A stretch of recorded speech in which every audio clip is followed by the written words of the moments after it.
அருமை சகோதரர் செந்தில் பாலாஜி அவர்கள் என்னிடம் வந்தார். நானும் ஒப்புதல் அளித்தேன். பொதுக்கூட்டம்னு சொல்லிட்டு மாபெரும் எழுச்சி மாநாட்டையே இங்க ஏற்பாடு செஞ்சிருக்கிறார் செயல் வீரர் செந்தில் பாலாஜி அவர்கள்.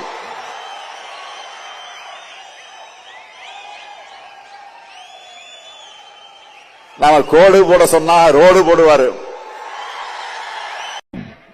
இந்த மாவட்டத்தில் ஒருத்தர் இருந்தார், அமைச்சர் செந்தில் பாலாஜி. அவரை பத்தி சொல்ல வேண்டிய அவசியமே இல்லை. ஏற்கனவே 15 முறை அமைச்சரவை மாத்தினப்போ இவரை மட்டும் மாத்த மாட்டாங்க. அந்த அளவுக்கு ஒரு முக்கியத்துவமான அமைச்சராக இருந்தார்.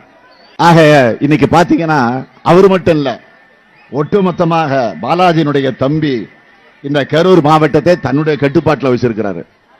கட்டுப்பாடுனா கொள்ளையடிக்கிறதுல, ஊழல் செய்யறதுல, லஞ்சம் வாங்குறதுல அந்த கட்டுப்பாட்டில் வச்சிருக்கிறாரு.